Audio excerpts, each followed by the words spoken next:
Good morning, good afternoon, good evening, everyone. I am Marcia from Mom Hunts Dead People, and you are turning in to the Lizzie Borden trial. We have already covered the witness statements, so if you're looking for those, you need to pop back over to that before you start this one. This is the inquest. There were 2 volumes of the inquest.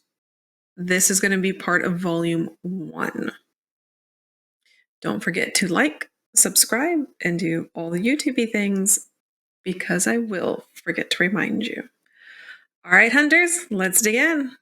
Inquest upon the deaths of Andrew J. Borden and Abby D. Borden. So it says right here, it's a good thing I read this because I have not viewed these documents before. So it says volume 1 of the inquest is currently lost, but this has been, and it is an exact transcript from the Evening Standard, which was published on June 12th in 1893. I wouldn't really call it a primary source. That would be a secondary source.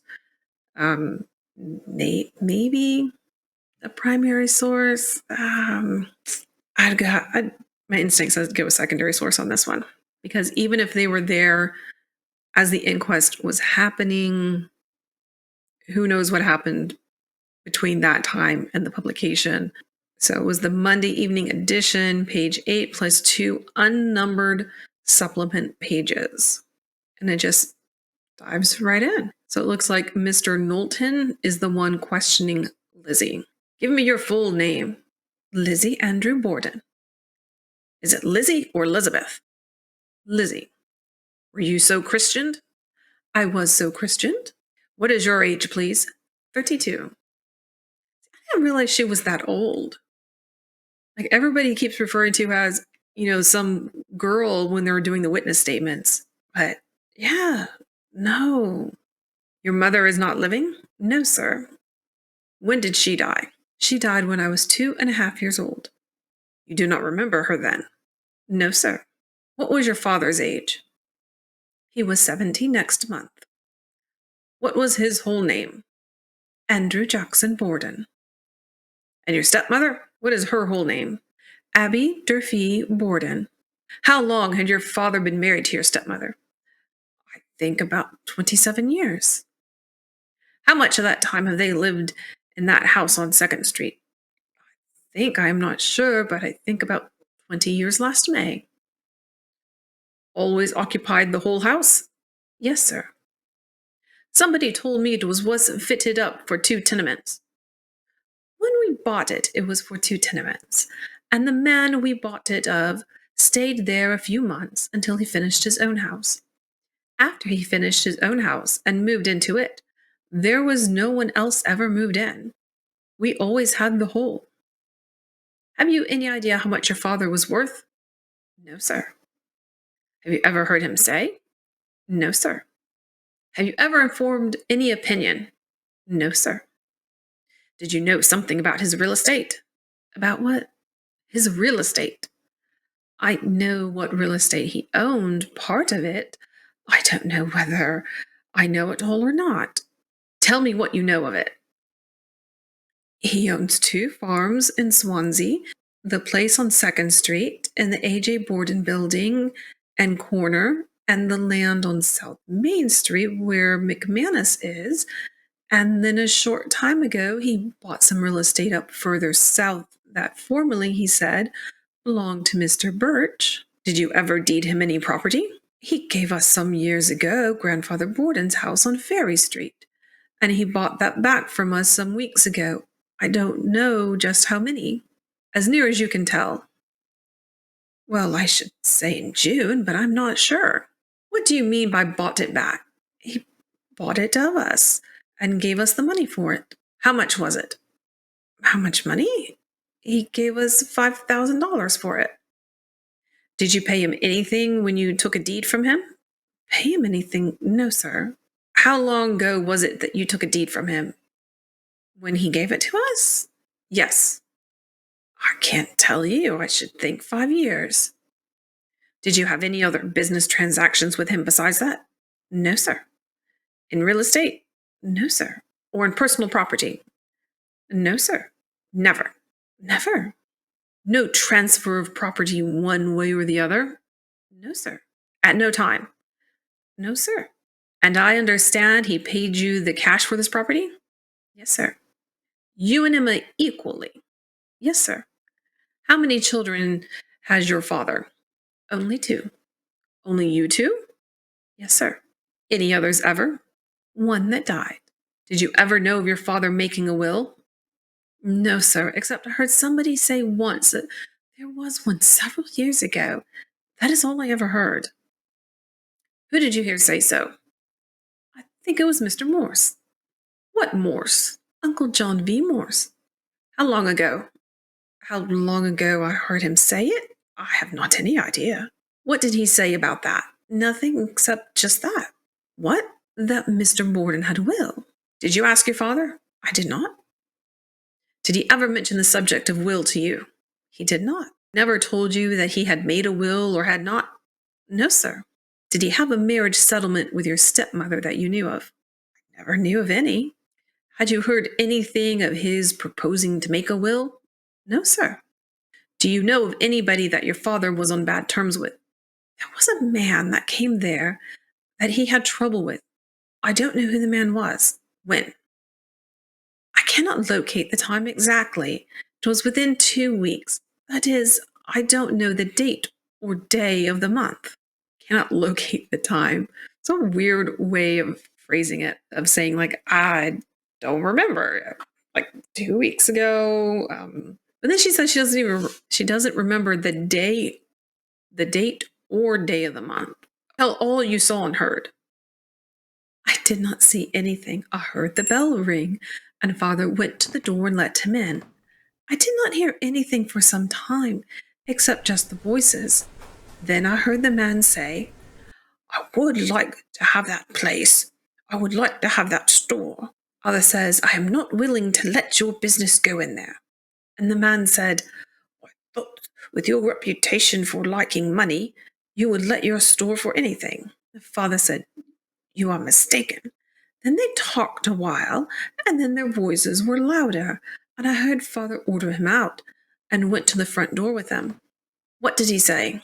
He said that he had stayed long enough, and he would thank him to go. Did he say anything about coming again? No, sir. Did your father say anything about coming again, or did he? No, sir. Have you any idea who that was? No, sir. I think it was a man from out of town because he said he was going home to see his partner. Have you had any efforts made to find him? We have had a detective, that is all I know. You have not found him?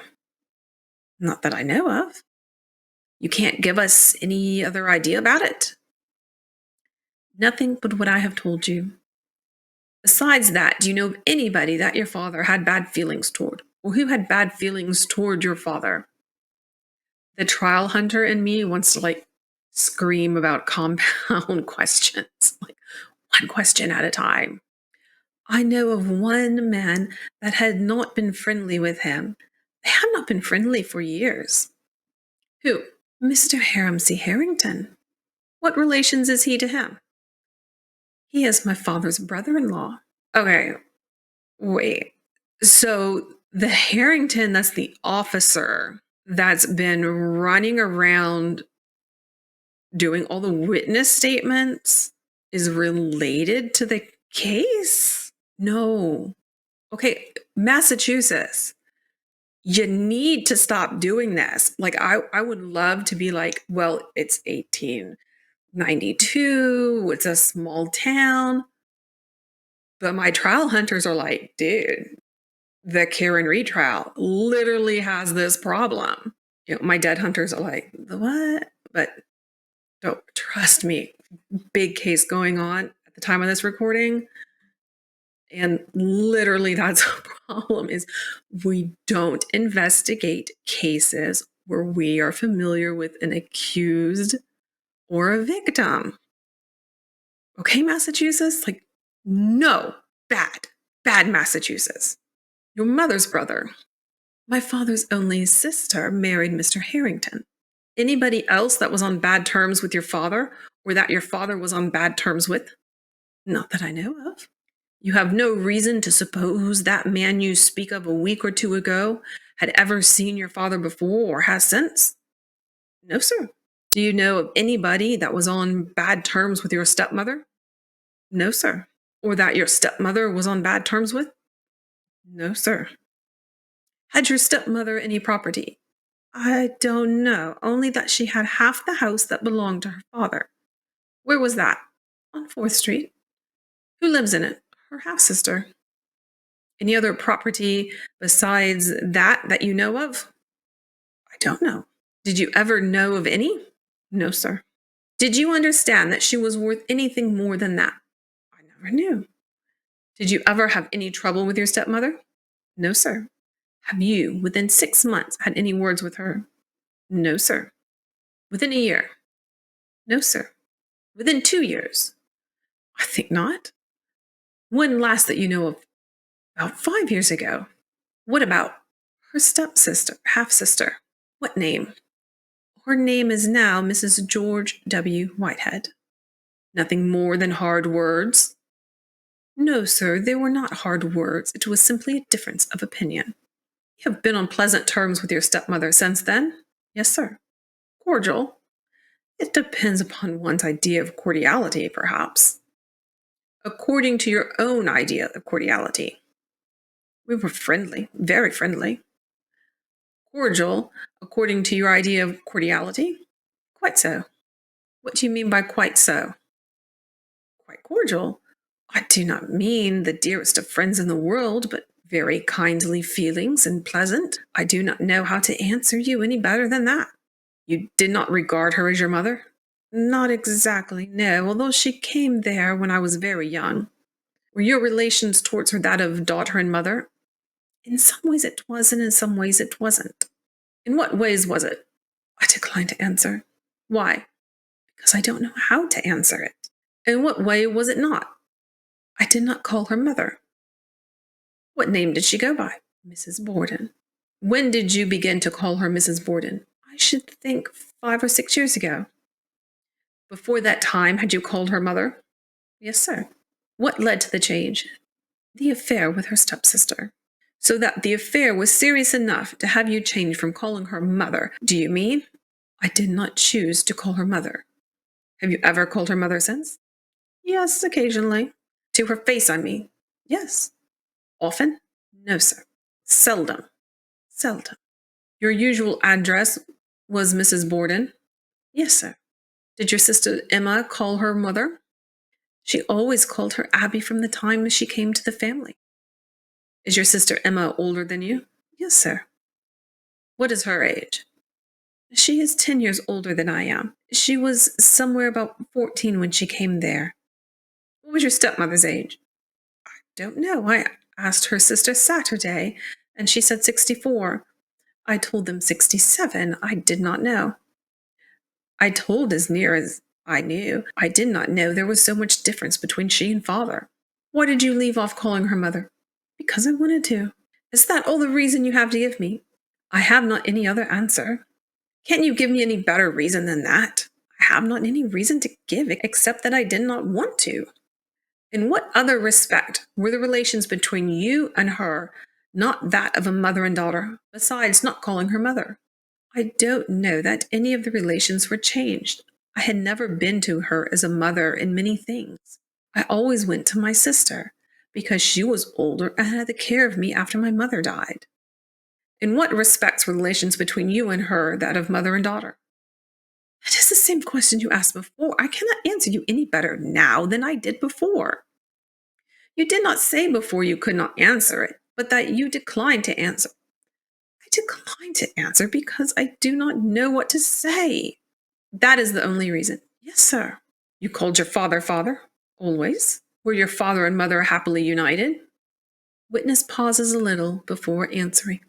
Why, I don't know, but that they were. Why do you hesitate? Because I don't know, but that they were, and I am telling the truth as nearly as I know it. Do you mean me to understand that they were happy entirely or not? So far as I know, they were. Why did you hesitate then? Because I did not know how to answer you any better than what came into my mind. I was trying to think if I was telling it as I should, that is all. Do you have any difficulty in telling it as you should? Any difficulty in answering my questions? Some of your questions I have difficulty in answering because I don't know just how you mean them. Did you ever know of any difficulty between her and your father? No, sir. Did he seem to be affectionate? I think so.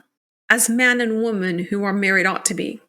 So far as I have ever had any chance of judging, they were. Yes. What dress did you wear the day they were killed?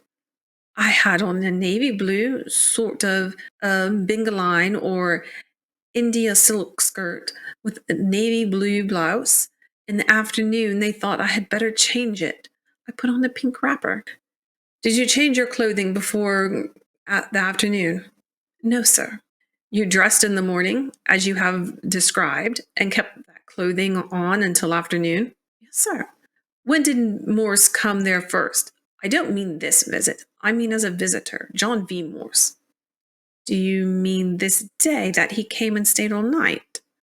No. Was this visit his first to your house? He hasn't been in the East a year or more. Well, that's not the answer to the question. They've had the house for several years. Since he has been in the East, has he been in the habit of coming to your house? Yes. Came at any time he wanted to. Before that, had he been at your house before he came east? Yes, he has been here, if you remember the winter that the river was frozen over and they went across. He was there that winter, some 14 years ago, was it not? I am not answering questions, but asking them. I don't remember the date. He was there that winter. Has he been here since? He has been here once since. I don't know whether he has or not since. How many times this last year has he been at your house? None at all to speak of, nothing more than a night or two at a time. How often did he come to spend a night or two? Really, I don't know. I'm away so much myself. Your last answer is that you don't know how much he has been here, because you had been away yourself so much. Yes, that is true the last year, and since he has been east. I have not been away the last year so much, but other times I have been away when he has been here. Do I understand you to say that his last visit before this one was 14 years ago? No, he has been here once between the two. How long did he stay then? I don't know. How long ago was that? I don't know.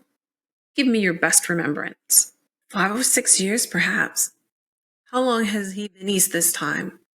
I think over a year. I'm not sure. During the last year, how much of the time has he been at your house? Very little that I know of. Your answer to that question before was, I don't know because I've been away so much myself. I did not mean I had been away very much myself the last year. How much have you been away the last year? I have been away a great deal in the daytime, occasionally at night. Where in the daytime? Any particular place? No, around town. When you go off nights, where? Never, unless I have been off on a visit. When was the last time when you've been away for more than a night or two before this affair? I don't think I have been away to stay more than a night or two since I came from abroad, except about 3 or 4 weeks ago. I was in New Bedford for 3 or 4 days. We're in New Bedford, at 20 Madison Street. How long ago were you abroad? I was abroad in 1890.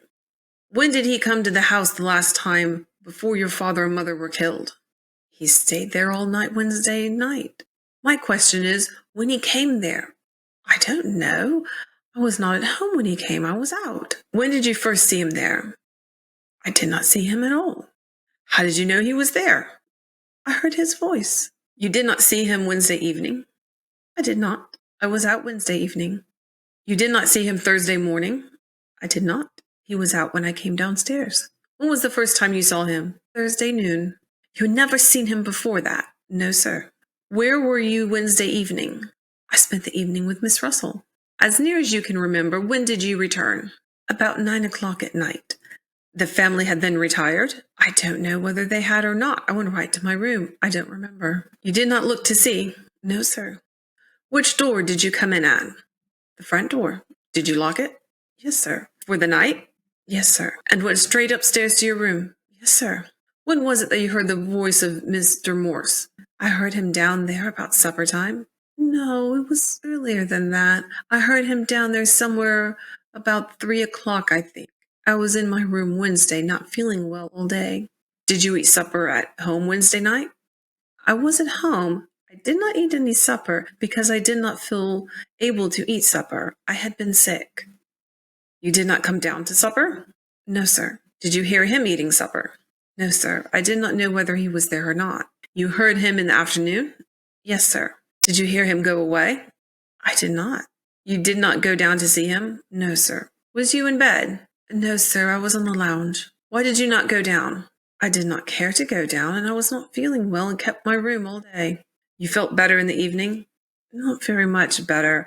I thought I would go out and see if the air would make me feel any better. When you came back at 9 o'clock, you did not look in to see if the family were up? No, sir. Why not? I very rarely do when I come in. You go right to your room? Yes, sir. Did you have a night key? Yes, sir. What is a night key? I get what a key is. We all know what a key is. But what is a night key? How did you know it was right to lock the front door? That was always my business. How many locks did you fasten? The spring locks itself, and there is a key to turn, and you manipulate the bolt. You manipulated all those? I used them all. Then you went to bed? Yes, directly. When you got up the next morning, did you see Mr. Morse? I did not. Had the family breakfast when you came down? Yes, sir. What time did you come downstairs? As near as I can remember, it was a few minutes before 9. Who did you find downstairs when you came down? Maggie and Mrs. Borden. Did you inquire for Mr. Morse? No, sir. Did you suppose he had gone? I did not know whether he had or not. He was not there. Your father was there? Yes, sir. Then you found him? Yes, sir. Did you speak to either your father or Mrs. Borden? I spoke to them all. About Mr. Morse? I did not mention him. Did not inquire anything about him. No, sir. How long before that time had he been in the house? I don't know. As near as you can tell? I don't know. He was there in June sometime. I don't know whether he was there after that or not. Why did you not go to Marion with the party that went? Because they went sooner than I could, and I was going Monday. Why did they go sooner than you could? What was there to keep you? I had taken the secretaryship and treasurer of our CE Society, had the charge, and the roll call was the first Sunday in August, and I felt I must be there and attend to that part of the business. Where was your sister Emma that day? What day? The day your father and Mrs. Borden were killed. She had been in Fairhaven. I mean, it's kind of obvious, like, what day he's talking about. It's like, where was your sister Emma? Like, what day? The really important day we've been talking about the whole time, the whole reason you're here, the day your parents were murdered. Oh, yeah, that's totally why we were here. Had you written to her? Yes, sir. When was the last time you wrote to her? Thursday morning, and father mailed the letter for me. Did she get it at Fairhaven? No, sir, it was sent back. She did not get it at Fairhaven, for we telegraphed for her, and she got home here Thursday afternoon, and the letter was sent back to this post office. How long has she been in Fairhaven? Just 2 weeks to a day. You did not visit in Fairhaven? No, sir. Had there been anybody else around the house that week or premise? No one that I know of, except the man that called to see him on this business about the store. Was that week? Yes, sir. I misunderstood you probably. I thought you said a week or two before. No, I said that week. There was a man came the week before and gave up some keys, and I took them.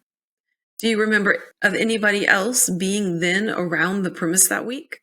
Nobody that I know of or saw. She doesn't seem to see much of anything, which could be legit. I mean, some people are totally insulated in their own little bubble, and if it doesn't directly concern them, they just don't care. Nobody at work there? No, sir.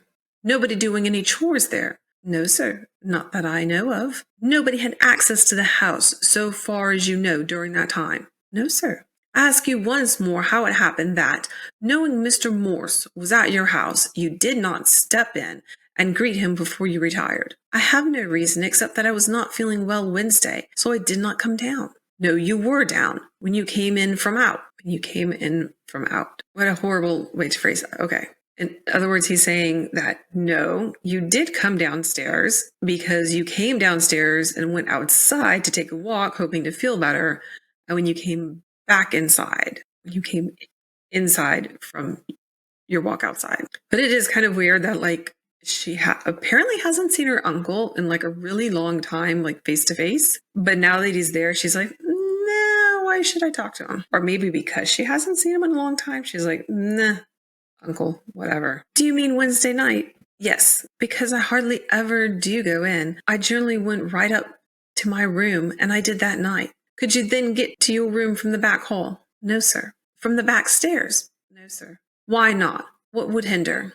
Father's bedroom door was kept locked, and his door into my room was locked and hooked too, I think, and I had no keys. His door into my room. So it's like one of those things where like you're staying at a hotel and they've got like the adjoining doors. So like his room and then her room, and then there's like a little adjoining door. You don't see those in houses too often. I have seen them in houses I've toured where they had like a nursery that's meant like the master bedroom and then the nursery.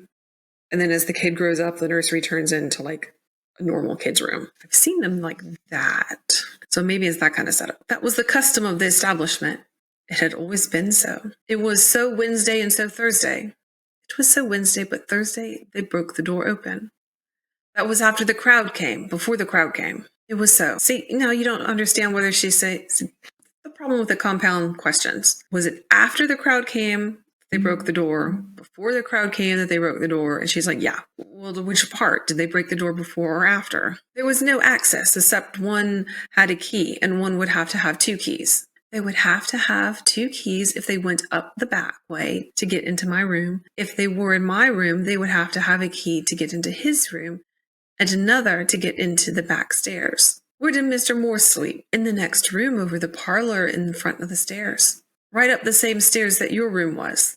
Yes, sir. How far from your room? A door opened into it. The two rooms connected directly. By one door, that is all. Not through the hall? No, sir. Was the door locked? It has been locked and bolted, and a large writing desk in my room kept up against it. Then it was not a practical opening. No, sir. How otherwise do you get from your room to the next room? I have to go into the front hall. How far apart are the two doors? Very near. I don't think more than so far. Measuring. Was it your habit when you were in your room to keep your door shut? Yes, sir. That time, that Wednesday afternoon. My door was open part of the time, and part of the time I tried to get a nap, and their voices annoyed me, and I closed it. I kept it open in summer more or less, and closed in winter. Then unless for some special reason you kept the door open in the summer? Yes, sir. If it was a warm day. If it was a cool day, I should have closed it. Where was your father when you came down Thursday morning? Sitting in the sitting room in his large chair, reading the Province Journal. Where was your mother? Do you prefer me to call her Mrs. Borden? Now you're asking? Dude. You've been at this for a while because I've been reading it for like 30, 40 minutes. You've been at this for a while. And now you're asking, by the way, do you want to call your stepmom Mrs. Borden? I had as soon you called her mother. She was in the dining room with a feather duster dusting. When she dusted, did she wear something over her head? Sometimes when she swept, but not when dusting. Where was Maggie? Just come in the back door with a large pole brush and put the brush on the handle. And getting her pail of water. She was going to wash the windows around the house and said Mrs. Borden wanted her to. I thought her name was Bridget. Maggie? Didn't we not just read that her name was Bridget? Bridget Sullivan was the maid or the live-in help, however that worked. Maybe Maggie is what she's known, like her nickname, she's known as. Did you get your breakfast that morning? I did not eat any breakfast. I did not feel as though I wanted any. Did you get any breakfast that morning? I don't know whether I ate half a banana. I don't think I did. Well, I guess it's okay that he asked it a second time. It's like, did you eat anything? Yeah, no, I didn't. So did you eat anything? Maybe half a banana, but I don't think so. You drank no tea or coffee that morning? No, sir. And ate no cookies. I want cookies for breakfast. They do make breakfast cookies. I don't know whether I did or not. We had some molasses cookies. I don't know whether I ate any that morning or not. I would love to make digs about how could she not know whether she ate anything, but considering her parents were found dead a few hours later, yeah, I'll give her a pass on that one. Most of us can't remember what we ate for breakfast anyway. It wasn't exciting enough. Were the breakfast things put away when you got down? Everything except the coffee pot.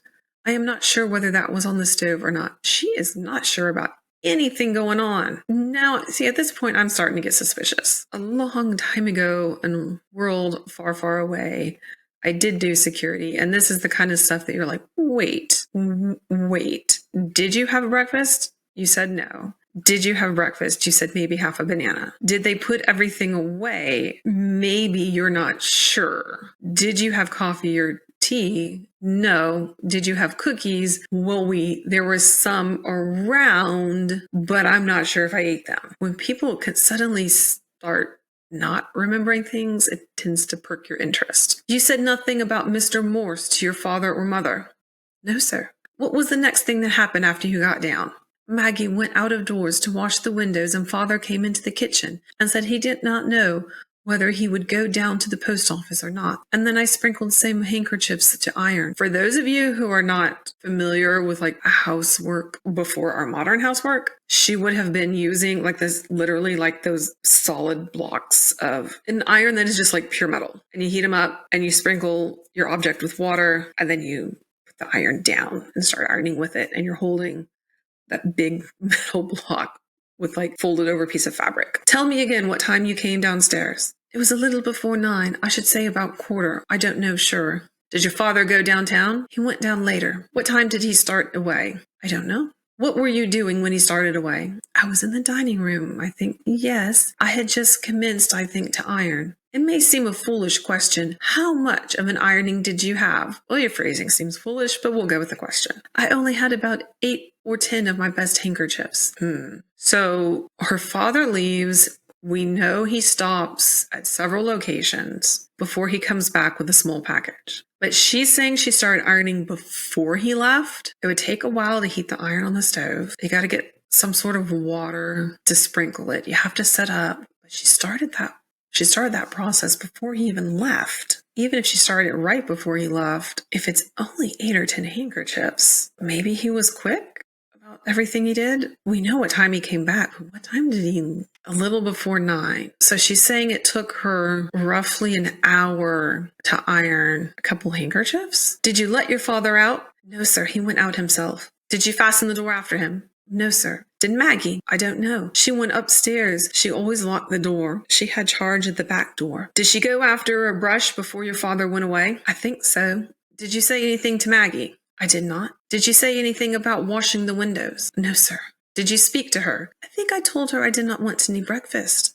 Do you not remember of talking about washing the windows? I don't remember whether I did or not. I don't remember it. Yes, I remember. Yes. I asked her to shut the parlor blinds when she got through because the sun was so hot. About what time do you think your father went downtown? I don't know. It must have been after 9 o'clock. I don't know what time it was. You think at that time you had begun to iron your handkerchiefs? Yes, sir. How long a job was that? I did not finish them. My flats were not hot enough. How long a job would it have been if the flats had been right? If they had been hot, not more than 20 minutes, perhaps. How long did you work on the job? I don't know, sir. How long was your father gone? I don't know that. Where were you when he returned? I was down in the kitchen. Doing what? Reading an old magazine that had been left in the cupboard, an old Harper's magazine. Had you got through ironing? No, sir. Had you stopped ironing? Stopped for the flats. Were you waiting for them to be hot? Yes, sir. Was there a fire in the stove? Yes, sir. When your father went away, you were ironing then? I had not commenced, but I was getting the little ironing board and the flannel. The flannel would have been used to hold the top of the iron, like that, the iron's handle. Or if it had been particularly nice handkerchiefs, it could have been used as an ironing pad. So you have the ironing board, the object you want to iron, an ironing pad so that you don't put the iron directly on the object you're ironing, and then you iron through the pad. And flannel could be used for that. Are you sure you were in the kitchen when your father returned? I am not sure whether I was there or in the dining room. Did you go back to your room before your father returned? I think I did carry up some clean clothes. Did you stay there? No, sir. Did you spend any time up the front stairs before your father returned? No, sir. Or after he returned? No, sir. I did stay in my room long enough when I went up to sew a little piece of tape on a garment. Was that the time that when your father came? He came home after I came downstairs. You were not upstairs when he came home? I was not upstairs when he came home, no, sir. What was Maggie doing when your father came home? I don't know whether she was there or whether she had gone upstairs. I can't remember. Who let your father in? I think he came in the front door and rang the bell, and I think Maggie let him in, and he said he had forgotten his key, so I think she must have been downstairs. His key would have done him no good if the locks were left as you left them, but they were always unbolted in the morning. Who unbolted them that morning? I don't think they had been unbolted. Maggie can tell you. If he had not forgotten his key, it would have been no good. No, he had his key and could not get in. I understood Maggie to say he said he had forgotten his key. Wait, he had his key and could not get in. Bridget said he had forgotten his key. So Lizzie's saying that he did have the key, but Bridget is telling her that he didn't. Did you hear him say anything about it? I heard his voice, but I don't know what he said. I understood you say he said he forgot his key. No, it was Maggie said. He said he had forgotten the key. If any of you guys are getting frustrated with how he keeps going back over the questions, it's like he's asking a question, he's asking it again. That's to see if her answer is changing. It's a little bit hard when reading this because all we have is the text, so we don't know what kind of inflection that he's using or that she's using in response.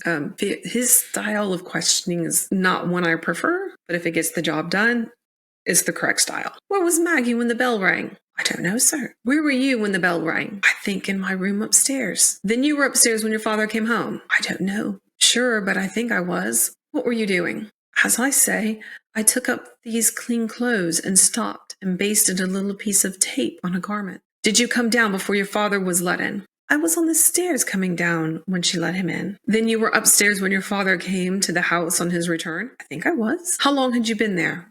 I had only been upstairs just long enough to take the clothes up and baste the little loop on the sleeve. I don't think I had been up there more than 5 minutes. Was Maggie still engaged in washing windows when your father got back? I don't know. You remember, Miss Borden, I will call your attention to it, so as to see if I had any misunderstanding. Not for the purpose of confusing you. You remember that you told me several times that you were downstairs and not upstairs when your father came home. You have forgotten, perhaps? I don't know what I have said. I have answered so many questions and am so confused. I don't know one thing from another. I'm telling you just as nearly as I know. Calling your attention to what you said about that a few minutes ago, and now again to the circumstance you have said you were upstairs when the bell rang, or were on the stairs when Maggie let your father in, which now is your recollection of the true statement of the matter, that you were downstairs when the bell rang and your father came. I think I was downstairs in the kitchen. And then you were not upstairs. I think I was not, because I went up almost immediately as soon as I went down and then came down again and stayed down. What had you in your mind when you said you were on the stairs as Maggie let your father in? The other days, somebody came there and she let them in and I was on the stairs. I don't know whether the morning before or when it was. You understand I was asking you exactly and explicitly about this fatal day. Yes, sir. I now call your attention to the fact that you had specifically told me you had gone upstairs and had been there about 5 minutes when the bell rang and were on your way down and were on the stairs when Maggie let your father in that day. Yes, I said that. And then I said I did not know whether I was on the stairs or in the kitchen. Now, how will you have it? I think as nearly as I know, I think I was in the kitchen. How long was your father gone? I don't know, sir. Not very long. An hour? I should think not so. Will you give me the best story you can, so far as your recollection serves you, of your time while he was gone? I sprinkled my handkerchiefs and got my ironing board and took them in the dining room. I took the ironing board in the dining room. I left the handkerchiefs in the kitchen on the table, and whether I ate any cookies or not, I don't remember. Then I sat down looking at the magazine, waiting for the flats to heat. Then I went to the sitting room and got the Province Journal and took that into the kitchen. I don't recollect doing anything else. Which did you read first, the journal or the magazine? Magazine. You told me you were reading the magazine when your father came back. I said in the kitchen, yes. Was that so? Yes. I took the journal out to read and had not read it. I had it near me. You said a minute or two ago you read the magazine a while and then went and got the journal and took it out to read. I did. But I did not read it. I tried my flats then. I went back to reading the magazine. I took the magazine up again, yes. When did you last see your mother? I did not see her after, when I went down in the morning, and she was dusting the dining room. Where did you or she go then? I don't know where she went. I know where I was. Did you or she leave the dining room first? I think I did. I left her in the dining room. You never saw her or heard her afterwards? No, sir. Did she say anything about making the bed? She said she had been up and made the bed fresh and had dusted the room and left it all in order. She was going to put some fresh pillow slips on the small pillows at the foot of the bed, and was going to close the room because she was going to have company Monday, and she wanted everything in order. How long would it take to put on the pillow slips? About 2 minutes. How long to do the rest of the things? She had done that when I came down. All that was left was what? To put on the pillow slips. Can you give me any suggestion as to what occupied her when she was up there, when she was struck dead? I don't know of anything except she had some cotton cloth pillowcases up there, and she said she was going to commence to work on them. That is all I know. And the sewing machine was up there. Whereabouts was the sewing machine? In the corner between the north and west side. Did you hear the sewing machine going? I did not. Did you see anything to indicate that the sewing machine had been used that morning? I had not. I did not go in there until after everybody had been in there, and the room had been overhauled. If she had remained downstairs, you would undoubtedly have seen her. If she had remained downstairs, I should have. If she had remained in her room, I should not have. If she had remained downstairs, I should have. If she had gone to her room, I should not have. I'm assuming that that is just an error in the transcript, how she repeated herself like that. Where was that? Over the kitchen.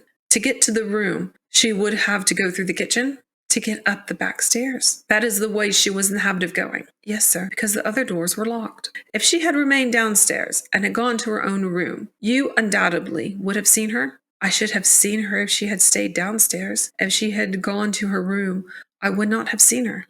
She was found a little after 11 in the spare room. If she had gone to her own room, she must have gone through the kitchen and up the back stairs, and subsequently have gone down and gone back again. Yes, sir. Have you any reason to suppose you would not have seen her if she had spent any portion of the time in her own room or downstairs? There is no reason why I should not have seen her if she had been down there, except when I first came downstairs. For 2 or 3 minutes, I went down cellar to the water closet. After that, you were where you practically commanded the view of the first story the rest of the time? I think so. When you went upstairs for a short time, as you say you did, you then went in sight of the sewing machine? No, I did not see the sewing machine because she had shut up that room. What do you mean? I mean the door was closed. She said she wanted it kept closed to keep the dust and everything out. Was it a room with a window? It has 3 windows. A large room. The size of the parlor. A pretty fair-sized room. Is it the guest room? Yes, the spare room. Where the sewing machine was the guest room. Yes, sir. I ask again, perhaps you have answered all you care to. What explanation can you give? Can you suggest as to what she was doing from the time she said she had got all work done in the spare room until 11 o'clock? I suppose she went up and made her own bed. That would be in the back part. Yes, sir. She would have to go by you twice to do that, unless she went when I was in my room that few minutes. That would not be time enough for her to go and make her own bed and come back again. Sometimes she stayed up longer and sometimes shorter. I don't know. Otherwise than that, she would have to go in your sight. I should have to have seen her once. I don't know what I need to have seen her more than once. Did you not see her at all?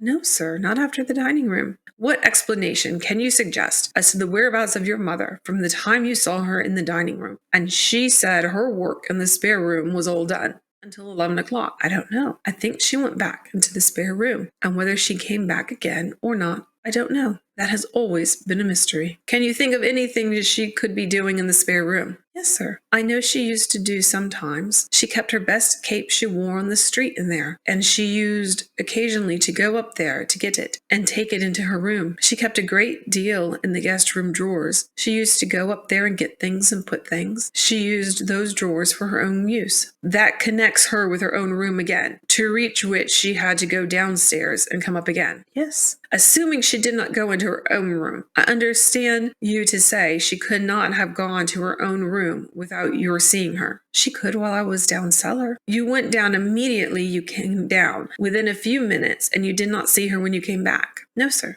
After that time, you must have remained in the guest chamber. I don't know. So far as you can judge. So far as I can judge, she might have been out of the house or in the house. Had you any knowledge of her going out of the house? No, sir. Had you any knowledge of her going out of the house? She told me she had had a note. Somebody was sick and said, I am going to get the dinner on the way, and asked me what I wanted for dinner. Did you tell her? Yes. I told her I did not want anything. Then why did you not suppose she had gone? I suppose she had gone. Did you hear her come back? I did not hear her go or come back, but I suppose she went. When you found your father dead, you supposed your mother had gone. I did not know. I said to the people who came in, I don't know whether Mrs. Borden is out or in. I wish you would see if she is in her room. You suppose she was out at the time. I understood so. I did not suppose anything about it. Did she tell you where she was going?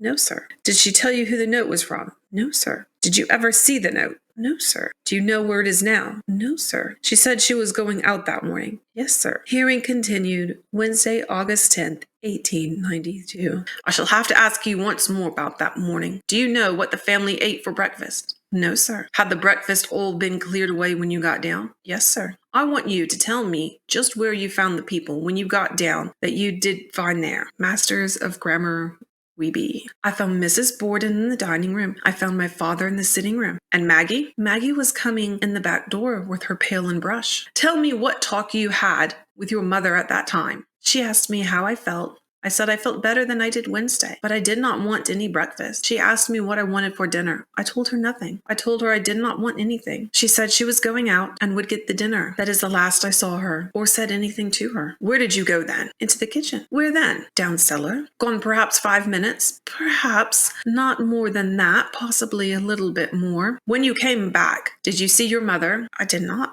I suppose she had gone out. She did not tell you where she was going? No, sir. When you came back, was your father there? Yes, sir. What was he doing? Reading the paper. Did you eat any breakfast? No, sir. I don't remember whether I ate a molasses cookie or not. I did not eat any regular proper breakfast.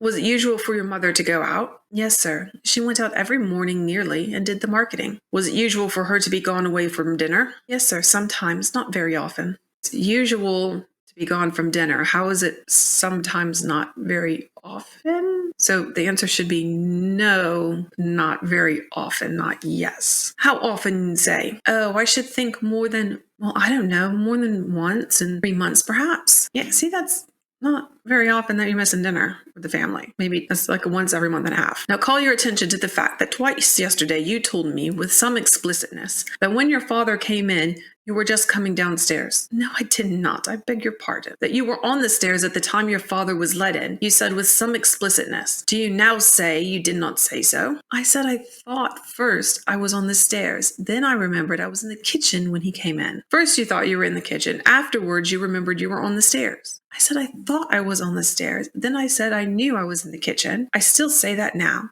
I was in the kitchen. Did you go into the front part of the house after your father came in? After he came in from down street, I was in the sitting room with him. These facsimiles are fantastic if you want to get into voice acting, because boy, do they mess with your mind. You think you know where this sentence is going. It's not going there at all. I mean, you have such grammatical wonders as he came in from down street.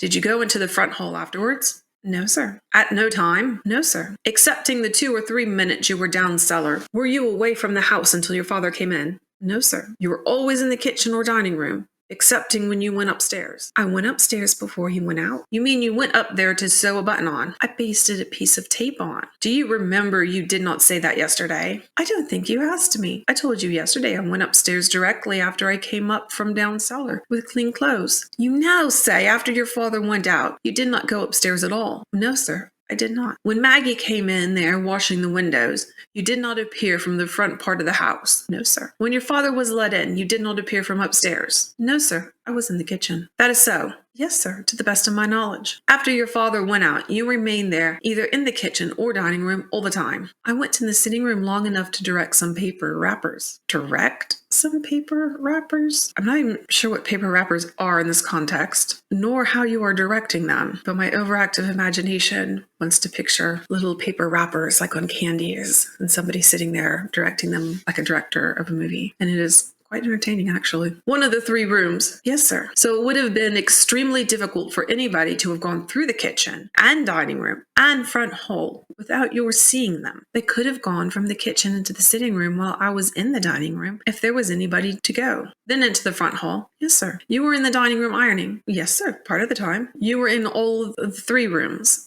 Yes, sir. A large portion of that time, the girl was out of doors. I don't know where she was. I did not see her. I suppose she was out of doors as she had the pail and brush. You knew she was washing windows. She told me she was going to. I did not see her do it. For a large portion of the time, you did not see the girl. No, sir. I wonder how old Bridget actually is. Is this like a thing that just because she's unmarried, they're calling her a girl, or is she like actually young? I have a feeling it's just an unmarried thing. Like, you're not married, ergo you are the girl. So far as you know, you were alone in the lower part of the house, a large portion of the time after your father went away and before he came back. My father did not go away, I think, until somewhere about 10, as near as I can remember. He was with me downstairs. A large portion of the time after your father went away and before he came back, so far as you know, you were alone in the house. Maggie had come in and gone upstairs. After he went out and before he came back, a large portion of the time after your father went out and before he came back, so far as you know, you were the only person in the house. I read that and I have no idea what the hell he asked. So after he left, but before he came back, a large portion of the time after your father went out. Okay, so we'll omit the second part of that sentence. So after he left, but before he came back, you were the only person home. So far as I know, I was. And during that time, so far as you know, the front door was locked. So far as I know. And never was unlocked at all. I don't think it was. Even after your father came home, it was locked up again. I don't know whether she locked it up after that or not. It locks itself. The spring lock opens. It fastens it so it cannot be opened from the outside. Sometimes you can press it open. Have you any reason to suppose the spring lock was left so it could be pressed open from the outside? I have no reason to suppose so. Nothing about the lock was changed before the people came. Nothing that I know of. What were you doing in the kitchen when your father came home? I think I was eating a pear when he came in. What had you been doing before that? Been reading a magazine. Were you making preparations to iron again? I had sprinkled my clothes and was waiting for the flat. I sprinkled the clothes before he went out. Had you built up the fire again? I put in a stick of wood. There were a few sparks. I put in a stick of wood to try to heat the flat. You had then started the fire? Yes, sir. The fire was burning when he came in? No, sir, but it was smoldering and smoking as though it would come up. Did it come up after he came in? No, sir. Did you do any more ironing? I did not. I went in with him and did not finish. You did not iron any more after your father came in? No, sir. Was the ironing board put away? No, sir. It was on the dining room table. When was it put away? I don't know. Somebody put it away after the affair happened. You did not put it away. No, sir. Was it on the dining room table when you found your father killed? I suppose so. You had not put it away then. I had not touched it. How soon after your father came in before Maggie went upstairs? I don't know. I did not see her. Did you see her after your father came in? Not after she let him in. How long was your father in the house before you found him killed? I don't know exactly because I went out to the barn. I don't know what time he came home. I don't think he had been home more than 15 or 20 minutes. I'm not sure. When you went out to the barn, where did you leave your father? He had lain down in the sitting room lounge, taken off his shoes and put on his slippers and taken off his coat and put on the reefer. I asked him if he wanted the window left that way. Where did you leave him? On the sofa. Was he asleep? No, sir. Was he reading? No, sir. What was the last thing you said to him? I asked him if he wanted the window left that way. Then I went to the kitchen and from there to the barn. Whereabouts in the barn did you go? Upstairs. To the second story of the barn? Yes, sir. How long did you remain there? I don't know. 15 or 20 minutes. What doing? Trying to find lead for a sinker. What made you think there would be lead for a sinker up there? Because there was some there. Was there not some by the door? Some pieces of lead by the open door, but there was a box full of old things upstairs. Did you bring any sinker back from the barn? I found no sinker. Did you bring any sinker back from the barn? Nothing but a piece of a chip I picked up on the floor. Where was that box you say was upstairs containing lead? There was a kind of workbench. Is it there now? I don't know, sir. How long since you have seen it there? I have not been out there since that day. Had you been in the barn before? That day? No, sir. How long since you had been in the barn before? I don't think I had been into it. I don't know as I had in 3 months. When you went out, did you unfasten the screen door? I unhooked it to get out. It was hooked until you went out. Yes, sir. It had been left hooked by Bridget if she was the last one in. Okay, see, this is when you can obviously tell that this is not a primary source document because, first of all, we know from the witness statements that the maid's real name is Bridget. This is a copy of the inquest that a newspaper put out, right? And they've been calling Bridget Maggie. Well, they messed up and they left her real name in. So any eagle-eyed viewer back in the day would have been like, hey, who the hell is Bridget? Wait, that's the maid. She's not a Maggie. She's a Bridget. I suppose so. I don't know. Do you know when she did get through washing the outside? I don't know. Did you know she washed the windows inside? I don't know. Did you see her washing the windows inside? I don't know. Well, see, that's a yes or no question. Did you see her or not? It's not if you knew, but did you physically see her? Come on. Come on, possible axe-wielding maniac. You can at least have a yes or no on that. Did you see her? You don't know whether she washed the dining room and sitting room windows inside. I did not see her. If she did, would you not have seen her? I don't know. She might be in one room and I in another. You do not think she might have gone to work and washed all the windows in the dining room and sitting room and you not know it? I don't know. I am sure whether I should or not. I might have seen her and not know it. You might have seen her and not know it? Maybe she means I might have seen her, but I was so busy doing my own thing. I didn't pay any attention, so I don't remember. Miss Borden, I am trying in good faith to get all the things that morning of yourself and Miss Sullivan, and I have not succeeded in doing it. Do you desire to give me any information or not? I don't know it. I don't know what your name is. Wait, what? First of all, he totally has outed Bridget Sullivan at this point because he's now given her last name and they messed up on correcting her first name and changing it. So now all the readers totally know there's a Bridget Sullivan that's a maid. And what does knowing the Inquisitor's name have to do with giving direct answers? It is certain beyond reasonable doubt she was engaged in washing the windows in the dining room or sitting room when your father came home. Did you mean to say you know nothing of either of these operations? I knew she washed the windows outside. That is, she told me so. She did not wash the windows in the kitchen because I was in the kitchen most of the time. The dining room and sitting room, I said. I don't know. It is reasonably certain she washed the windows in the dining room and sitting room inside while your father was out and was engaged in that operation when your father came home. Do you mean to say you know nothing of it? I don't know whether she washed the windows in the sitting room and dining room or not. Can you give me any information how it happened at that particular time? You should go into the chamber of the barn to find a sinker to go to Marion with to fish the next Monday. I was going to finish my ironing. My flats were not hot. I said to myself, I will go and try and find the sinker. Perhaps by the time I get back, the flats will be hot. That is the only reason. It kind of annoys me too. Or the flat part of the iron. She's left that on a heat source and then it's gone into an entirely different building. Let us hope they had Sanborn and fire insurance, because if not, that is a fire hazard and they would have no insurance to cover their burnt down home. How long have you been reading an old magazine before you went to the barn at all? Perhaps half an hour. Had you got a fish line? Not there. We had some at the farm. Had you got a fish hook? No, sir. Had you got any apparatus for fishing at all? Yes. Over here. Had you any sinkers over there? I think there were some. It is so long since I had been there. I think there were some. You had no reason to suppose you were lacking sinkers. I don't think there were any on my lines. Where were your lines? My fish lines were at the farm here. What made you think there were no sinkers at the farm on your lines? Because some time ago I was there and had none. How long since you used the fish lines? 5 years perhaps. You left them at the farm then? Yes, sir. And you had not seen them since? Yes, sir. It occurred to you after your father came in, it would be a good time to go to the barn after sinkers, and you had no reason to suppose there was not abundance of sinkers at the farm and abundance of lines. The last time I was there, there were some lines. Did you not say before you presume there were sinkers at the farm? I don't think I said so. You did say so exactly. Do you now say you presume there were not sinkers at the farm? I don't think there were any fish lines suitable to use at the farm. I don't think there were any sinkers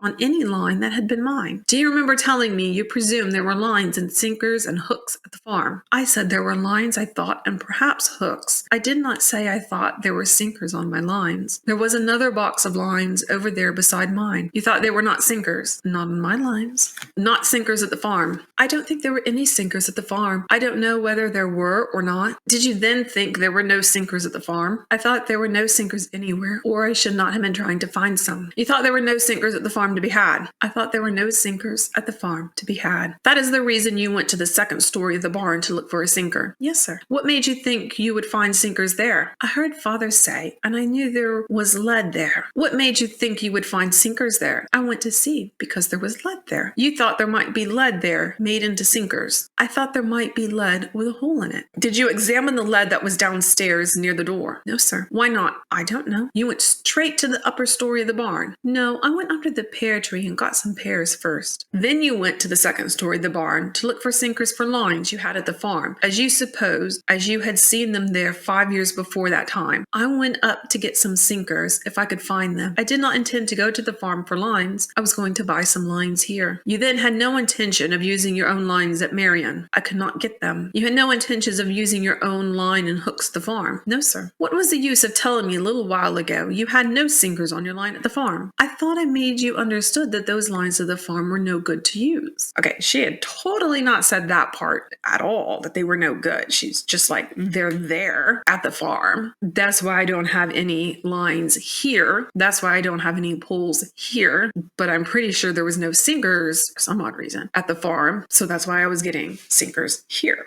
That was the way I understood that. You guys let me know how you understood it. Did you not mean for me to understand one of the reasons you were searching for sinkers was that the lines you had at the farm, as you remembered them, had no sinkers on them? I said the lines at the farm had no sinkers. I did not ask what you said. Did you not mean for me to understand that? I meant for you to understand I wanted the sinkers and was going to have new lines. You had then not bought your lines. No, sir. I was going out Thursday noon. You had not bought any apparatus for fishing. No hooks. Had bought nothing connected with your fishing trip. No, sir. Was going to go fishing the next Monday, were you? I don't know that we should go fishing Monday. Going to the place to go fishing Monday? Yes, sir. This was Thursday, and you had no idea of using any fishing apparatus before the next Monday. No, sir. You had no fishing apparatus you were proposing to use the next Monday until then. No, sir. Not until I bought it. You had not bought anything. No, sir. You had not started to buy anything. No, sir. Her plan for Monday was on Thursday afternoon to go and buy everything she needed to go fishing on Monday. And that's why Thursday morning, she's like, hey, there's lead over in the barn. Let me go see if any of it has a hole in it so I can turn it into a sinker. Or maybe there are sinkers there. And then I'll buy everything else I need, new lines, hooks, etc. in the afternoon. The first thing in preparation for your fishing trip the next Monday was to go to the loft of the barn to find some old sinkers to put on some hooks and lines that you had not then bought. I thought if I found no sinkers, I would have to buy the sinkers when I bought the lines. Okay,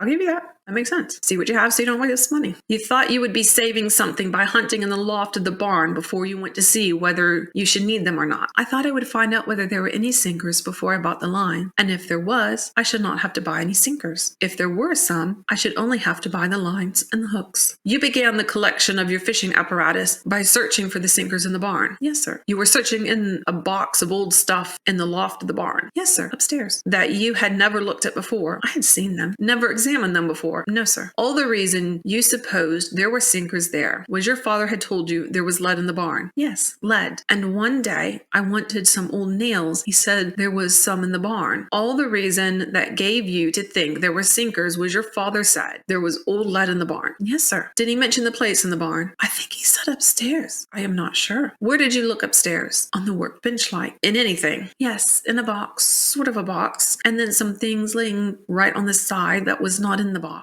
How large a box was it? I could not tell you. It was probably covered up with lumber, I think. It was probably covered up with lumber. I would probably remember if I had to move wood out of the way to get to a box, but maybe that's just me. Give me the best idea of the size of the box you can. Well, I should say I don't know. I have not any idea. Give me the best idea you have. I have given you the best idea I have. What is the best idea you have?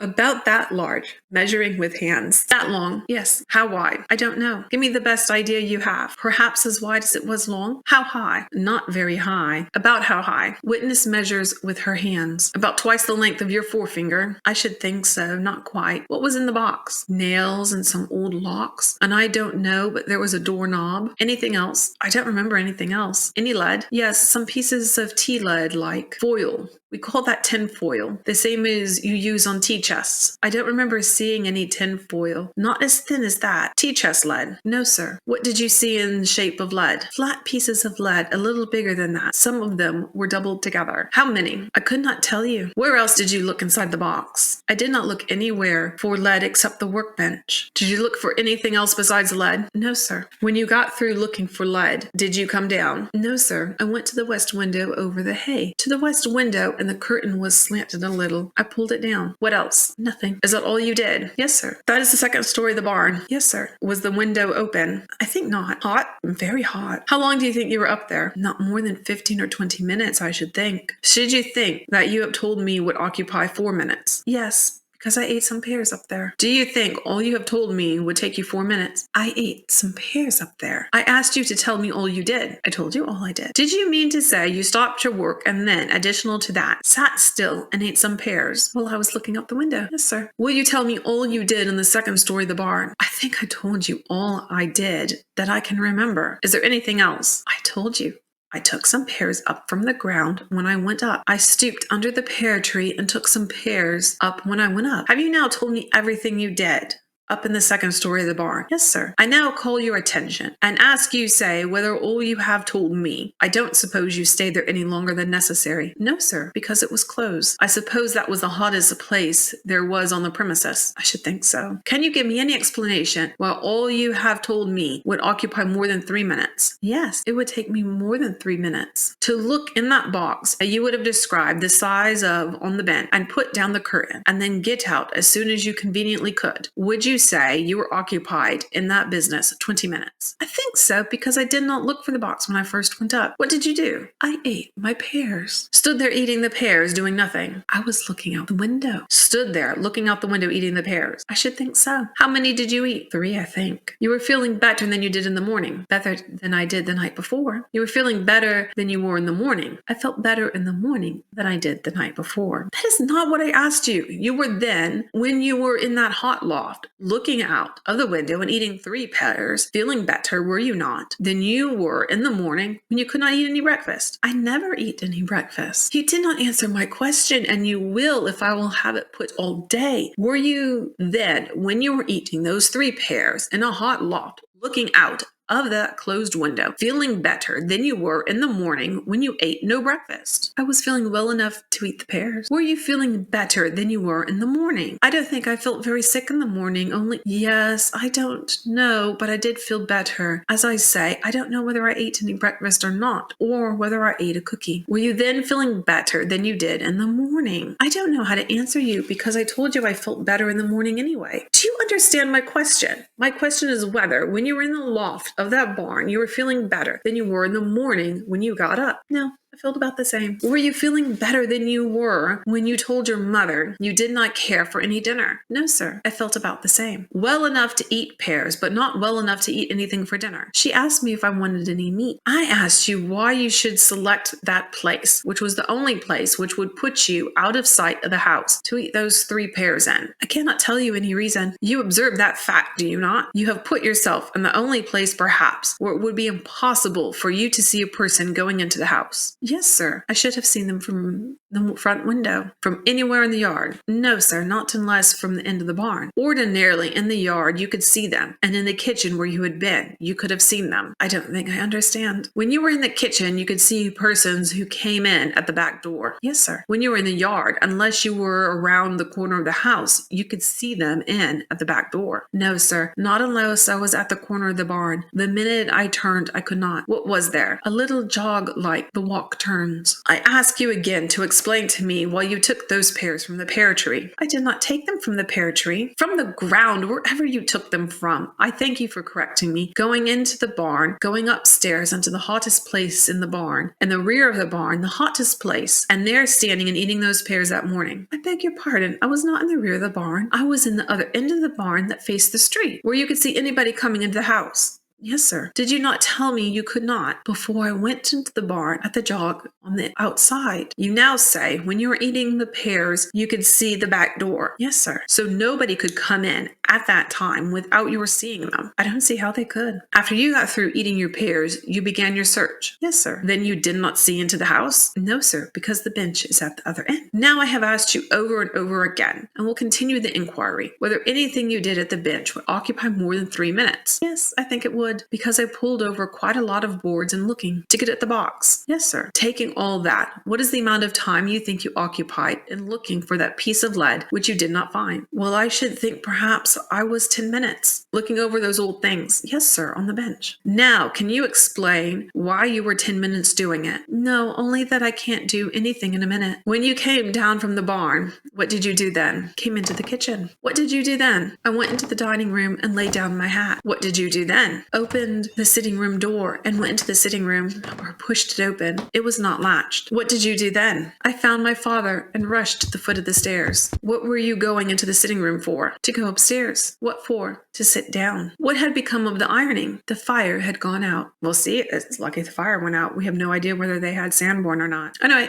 yeah, we do. We do know. At least the following year they did, because their house is on the map. So see, she was covered. If the house had burned down because she had left the iron being all heated up over top of the fire, they would have been fine. They just would have built a new house with the insurance money. I thought you went out because the fire was not hot enough to heat the flats. I thought it would burn, but the fire had not caught from the few sparks. So you gave up the ironing and was going upstairs. Yes, sir. I thought I would wait till Maggie got dinner and heat the flats again.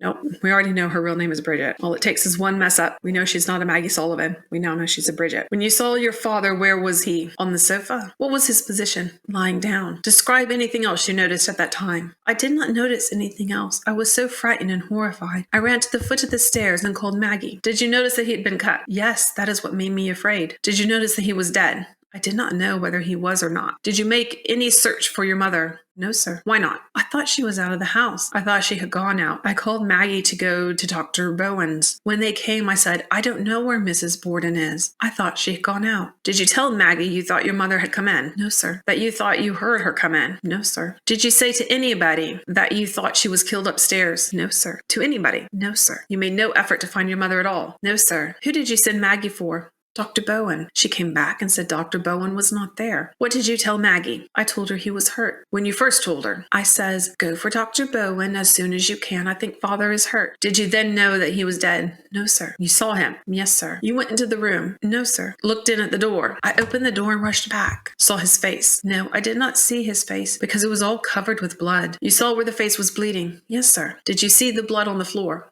No, sir. You saw his face covered with blood? Yes, sir. Did you see his eyeball hanging out? No, sir. See the gashes where his face was laid open? No, sir. Nothing of that kind? No, sir. Witness covers her face with her hand for a minute or two. Then examination is resumed. Yeah, I'd probably need a minute or two if I found one of my parents just face hacked. And apparently there was an eyeball hanging out. I mean, she says she didn't see it. I don't know how you would not see that, whether you'd want to or not. And she didn't see the gashes where his face was laid open. And okay, so that reminds me back to the witness statements when the one cop is like, he had thin cuts as if by a sharp razor. What kind of razor was that man using? Like, when you think of a razor, you're thinking of like a razor blade for like shaving. And even if you think of the foldy ones from the movies where they're doing a nice professional shave, I only know like one or two men who actually have those. I mean, yeah, that's just, what was with that guy? He was just like thin, narrow cuts as if by a razor, is vastly different from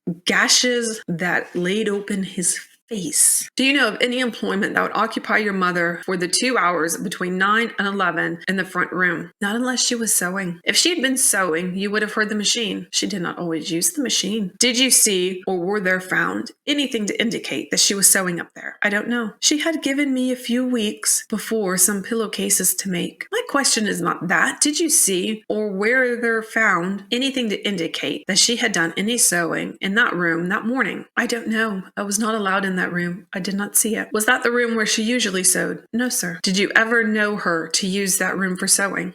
Yes, sir. When? When she wanted to use the machine. When she did not want to use the machine, did you know she used that room for sewing? Not unless she went up to sew a button on or something. She did not use it as a sitting room? No, sir. Leaving out the sewing, Do you know of anything else that would occupy her for 2 hours in that room? No, not if she had made up the bed, and she said she had when I went down, assuming the bed was made. I don't know anything. Did she say she had done the work? She said she had made the bed and was going to put on the pillowcase about 9 o'clock. I ask you now again, remember that I told you that yesterday. Never mind about yesterday. Tell me all the talk you had with your mother when you came down in the morning. She asked me how I felt. I said I felt better, but did not want any breakfast. She said, what kind of meat did I want for dinner? I said I did not want any. She said she was going out, somebody was sick, and she would get the dinner, get the meat, order the meat. And I think she said something about the weather getting hotter or something. And I don't remember, though she said anything else. I said to her, won't you change your dress before you go out? She had on an old one.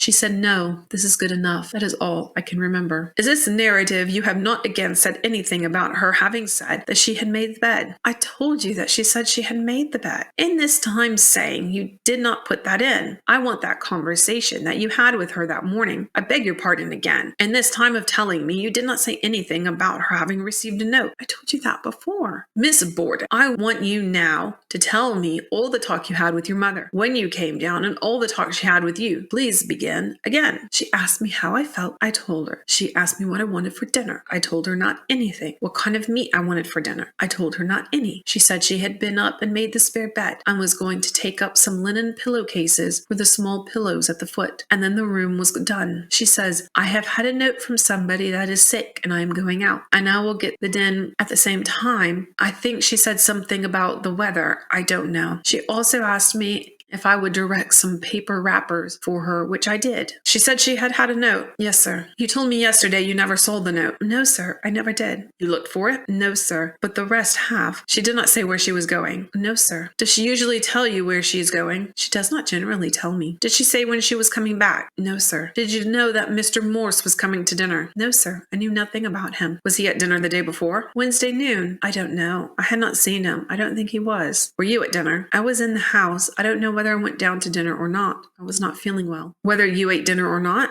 I don't remember. Do you remember who was at dinner the day before? No, sir, I don't remember, because I don't know whether I was down myself or not. Were you at tea Wednesday night? I went down, but I don't know whether I had any tea or not. Did you sit down with the family? I think I did, but I am not sure. Was Mr. Morse there? No, sir, I did not see him. Who was there to tea? Nobody. The family was there, I suppose. Yes, sir. I mean, nobody but the family. Did you have an apron on Thursday? Did I what? Have an apron on Thursday? No, sir, I don't think I did. Do you remember whether you did or not? I don't remember sure, but I don't think I did. You had aprons, of course. I had aprons, yes, sir. Will you try and think whether you did or not? I don't think I did. Will you try and remember? I had no occasion for an apron that morning. If you can remember, I wish you would. I don't remember.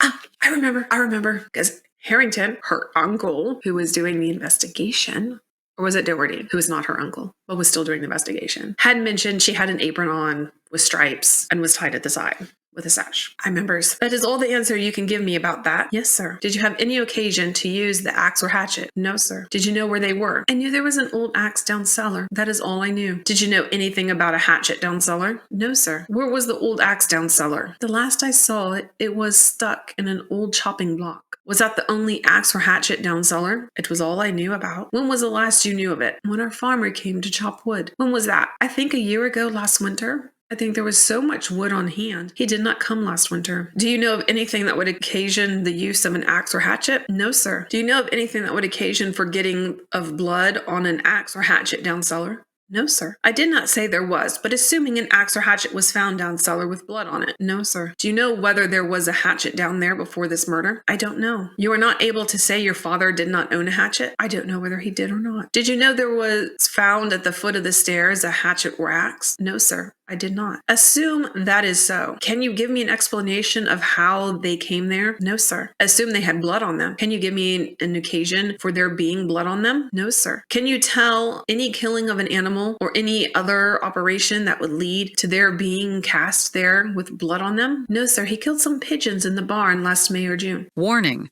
Please be advised that the following section discusses methods of animal death. With what? I don't know, but I thought he wrung their necks. What made you think so? I think he said so. Did anything else make you think so? All but 3 or 4 had their heads on. That is what made me think so. Did all of them come into the house? I think so. Those that came into the house were all headless? 2 or 3 had them on. Were any with their heads off? Yes, sir. Cut off or twisted off? I don't know which. How did they look?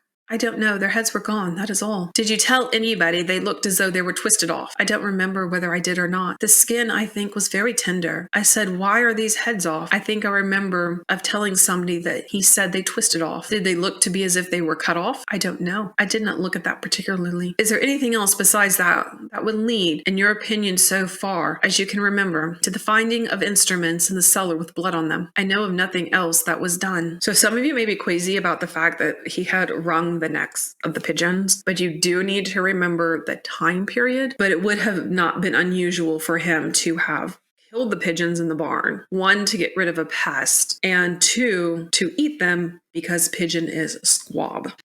Alert over, you're all clear. Thanks for understanding. Now back to your regularly scheduled discussion of double murder. Is there anything else besides that would lead, in your opinion, so far as you can remember, to the finding of instruments in the cellar with blood on them? I know of nothing else that was done. Judge Blaisdell, was there any effort made by the witness to notify Mrs. Borden of the fact that Mr. Borden was found? Did you make any effort to notify Mrs. Borden of your father being killed? No, sir. When I found him, I rushed right to the foot of the stairs for Maggie. I supposed Mrs. Borden was out. I did not think anything about her at the time. At any time, did you say anything about her to anybody? No, sir. To the effect that she was out. I told father when he came in. After your father was killed? No, sir. Did you say you thought she was upstairs? No, sir. Did you ask them to look upstairs? No, sir. Did you suggest to anybody to search upstairs? I said, I don't know where Mrs. Borden is.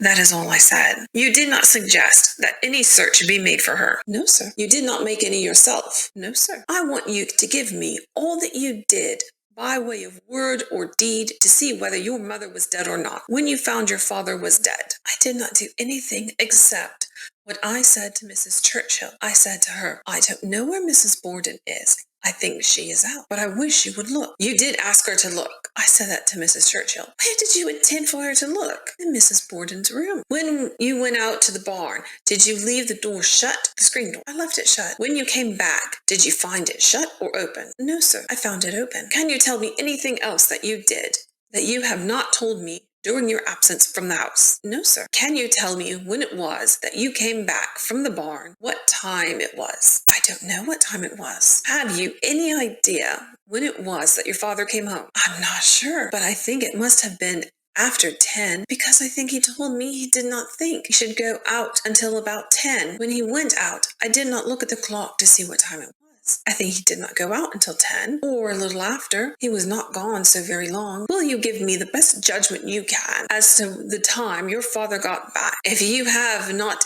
any, it is sufficient to say so. No, sir, I have not any. Can you give me any judgment as to the length of time that elapsed after he came back and before you went to the barn? I went right out to the barn. How soon after he came back? I should think not less than 5 minutes. I saw him taking off his shoes and lying down. It only took him 2 or 3 minutes to do it. I went right out. When he came into the house, did he not go into the dining room first? I don't know. And there sit down? I don't know. Why don't you know? Because I was in the kitchen. It might have happened and you not have known it? Yes, sir. You heard the bell ring? Yes, sir. And you knew when he came in? Yes, sir. You did not see him? No, sir. When did you first see him? I went into the sitting room. He was there. I don't know whether he had been in the dining room before or not. What made you go into the sitting room? Because I wanted to ask him a question. What question? Whether there was any mail for me. Did you not ask him that question in the dining room? No, sir. I think not. Was he not in the dining room sitting down? I don't remember his being in the dining room sitting down. At that time, was not Maggie washing the windows in the sitting room? I thought I asked for the mail in the sitting room. I'm not sure. Was not the reason he went in the dining room because she was in the sitting room washing windows? I don't know. Did he not go upstairs to his own room before he sat down in the sitting room? I did not see him go. He had the key to his room down there. I don't know whether he had it. It was kept on the shelf. You don't remember he took the key and went into his own room and then came back? No, sir. You don't remember anything of that kind? No, sir. I do not think he did go upstairs either. You will not swear he did not? I did not see him. You swear you did not see him?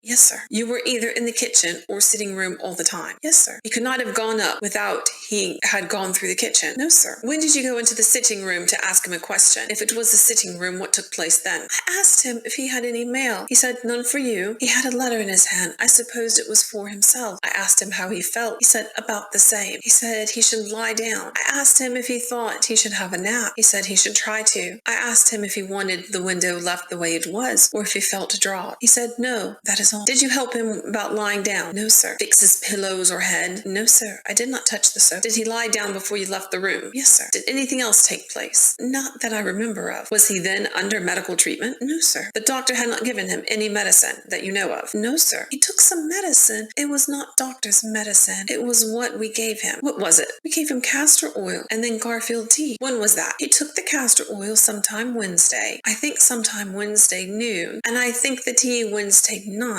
Mrs. Borden gave it to him. She went over to see the doctor. When did you first consult Mr. Jennings? I can't tell you that. I think my sister sent for him. I don't know. Was it you or your sister? My sister. You did not send for him? I did not send for him. She said, did we think we ought to have him? I said I do, as she thought best. I don't know when he came first. Now tell me once more, if you please, the particulars of that trouble that you had with your mother 4 or 5 years ago. For those of you who are getting frustrated with him asking things over and over again, now we're on day 2 of her actually coming into the courthouse to be questioned. So she's already given her answer on day 1. She comes in on day 2 and he asks her again. And he's trying to see if her answers align. Police techniques have been refined over the years. They've gotten much better. But at the core of them, some of the principles are still the same. Her father's house on 4th Street was for sale. Whose father's house? Mrs. Borden's father's house. She had a stepmother and a half-sister. Mrs. Borden did. And this house was left to the stepmother and a half-sister, if I understood it right. And the house was for sale. The stepmother, Mrs. Oliver Gray, wanted to sell it. And my father brought out the widow Gray's share. She did not tell me, and he did not tell me, but for some outsiders said that he gave it to her, put it in her name. I said if he gave that to her, he ought to give us something. Told Mrs. Borden so. She did not care anything about the house herself. She wanted it so this half-sister could have a home, because she had married a man that was not doing the best he could, and she thought her sister was having a very hard time and wanted her to have a home. And we always thought she persuaded father to buy it. At any rate, did buy it, and I am quite sure she did persuade him. I said what he did for her people, he ought to do for his own children. So he gave us grandfather's house. That was all the trouble we ever had. You can kind of see in her statement here, which I greatly appreciate that she went into detail, because now we're getting more of an insight into the family dynamics. So for my dead hunters, we've got a whole bunch of new names. We already knew from the witness statements that Mrs. Oliver Gray was somehow Mrs. Borden's stepmother. And that Mrs. Borden had a half-sister. I'm also terribly thankful that people are referring to relationships correctly, because I've seen a lot of times they will refer to a half-sibling as a step-sibling, and that's not how that works. If they're related by blood and only have one parent that you share, you're a half. If you're legally siblings, but you're not related by blood by either parent, you're a step. But this is giving in to a nice little snippet of what's going on. We now know that Mrs. Borden owns that house. Mrs. Borden persuaded her husband to buy her father's old home so that she should give it to her half-sister. And we get a bit of an insight into the way Lizzie thought, or perhaps even the way the time period was at the time, because she says that her step-aunt, that she had married a man who was not doing the best he could.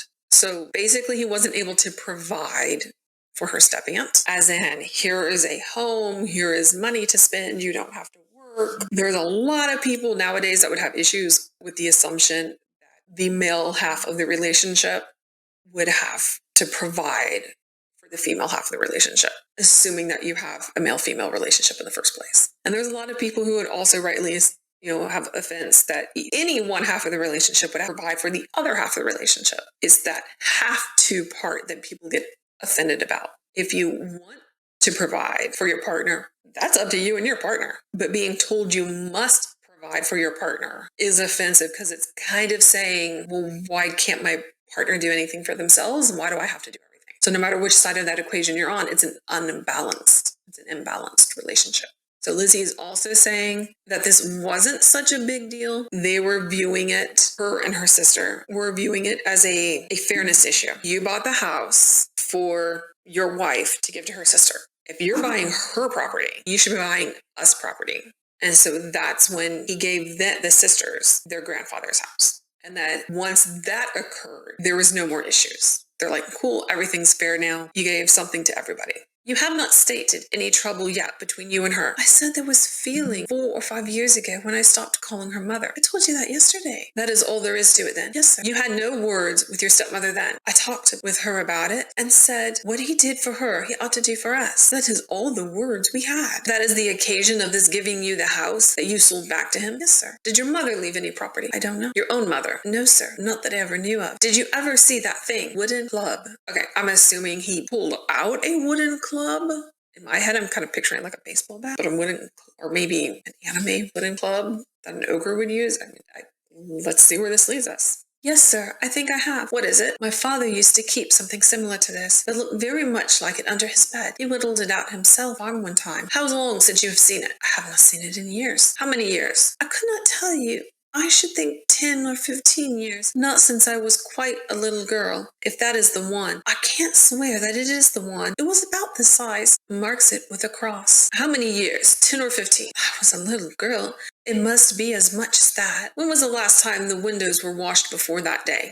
Why don't you know? Because I had nothing to do with the work downstairs. When was the last time that you ate with the family that you can swear to before your mother was killed? Well, I ate with them all day Tuesday. That is, what little we ate, we sat down to the table. And I think I sat down to the table with them Wednesday night, but I'm not sure. All day Tuesday, I was down at the table. I understand you to say you did not come down to breakfast. That was Wednesday morning. I understand you to say that you did not come down to breakfast. I came down, but I did not eat breakfast with them. I did not eat any breakfast. Frequently, I would go into the dining room and sit down to the table with them and not eat any breakfast. Did you give to the officer the same skirt you had on the day of the tragedy? Yes, sir. Do you know whether there was any blood on the skirt? No, sir. Assume that there was. Do you know how it came there? No, sir. Have you any explanation of how it might come there? No, sir. Did you know there was any blood on the skirt you gave them? No, sir. Assume that there was. Can you give any explanation of how it came there on the dress skirt? No, sir. Assume that there was. Can you suggest any reason how it came there? No, sir. Have you offered any? No, sir. Have you ever offered any? No, sir. Have you said it came from flea bites?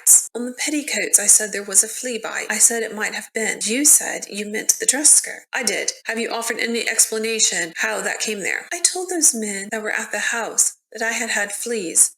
That is all. Did you ever offer that as an explanation? I said that was the only explanation that I knew of. Assuming that the blood came from outside, can you give any explanation of how it came there? No, sir. You cannot now. No, sir. What shoes did you have on that day? A pair of ties. What color? Black. Will you give them to the officer? Yes. Where are they? At home. What stockings did you have on that day? Black. Where are they? At home. Have they been washed? I don't know. Will you give them to the officer? Yes, sir. The window you was at is the window that was nearest the street to the barn. Yes, sir. West window. Here's you ate. You got from under the tree in the yard. Yes, sir. How long were you under the pear tree? I think I was under there nearly 4 or 5 minutes. I stood looking around.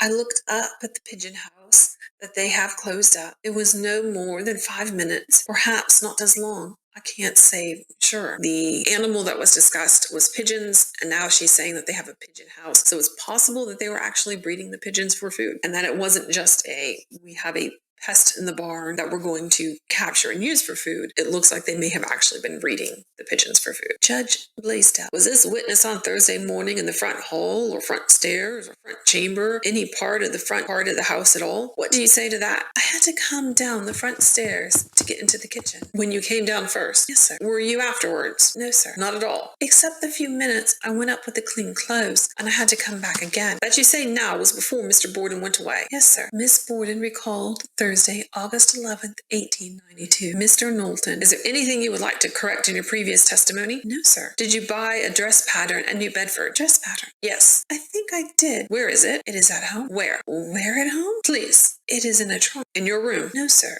In the attic. Not made up? Oh, no, sir. Where did you buy it? Okay, the not made up, I am assuming he means that she hasn't used the dress pattern to make a dress yet. Either that or he's calling her messy and she's saying, no, it's not messy. So I'm pretty sure he means that, hey, you haven't used it yet. You haven't sewn the pattern yet. Where did you buy it? I don't know the name of the store. On the principal street there? I think it was on the street that Hutchinson's bookstore is on. Positive. What kind of a one was it, please? It was a pink stripe and a white stripe and a blue stripe, quoted Kingham. Your attention has already been called to the circumstance of going to the drugstore on Smith's, on the corner of Columbia and Main Streets by some officer, has it not, on the day before the tragedy? I don't know whether some officer has asked me. Somebody has spoken of it to me. I don't know who it was. Did that take place? I did not. Do you know where the drugstore is? I don't. Did you go into any drugstore and inquire for prussic acid? I didn't. Where were you on Wednesday morning that you remember? At home. All the time? All day until Wednesday night. Nobody there but your parents and yourself and the servant. What? Mr. Morse came sometime in the afternoon, or at noon time, I suppose. I did not see him. He did not come so to see you? No, sir, I did not see him. He did not come until afternoon anyway, did he? I don't think he did. I am not sure. Did you dine with the family that day? I was downstairs, yes, sir. I did not eat any breakfast with them. Did you go into the drugstore for any purpose whatever? I did not. I think you said yesterday that you did not go into the room where your father lay after he was killed on the sofa, but only looked in at the door. I looked in.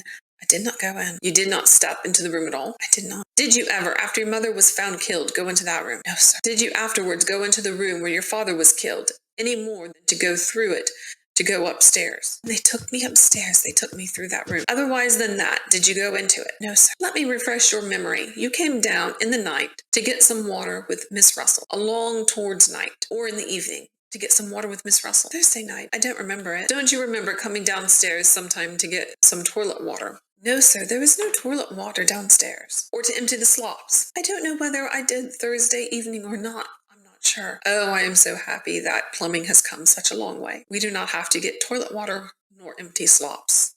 Oh, yeah, I'm thankful for my indoor. You think it may have been some other evening? I don't remember coming down with her to do such a thing. I may have. I can't tell whether it was Thursday evening or any other evening. Other than that, if that did take place, you don't recollect going into that room for any purpose at any time? No, sir. Was the dress that was given to the officers the same dress you wore that morning? Yes, sir. The India silk? No, it was not an India silk. It is silk and linen. Some call it Bengaline silk. Something like that dress there. Hongi. No, it was not like that. Did you give to the officer the same shoes and stockings that you wore? I did, sir. Do you remember where you took them off? I wore the shoes ever after that, all around the house Friday and all day Thursday, and all day Friday and Saturday, until I put on my shoes for the street. That is to say, you wore them all that day, Thursday, until you took them off for the night. Yes, sir. Did you tell us yesterday all the errand that you had at the barn?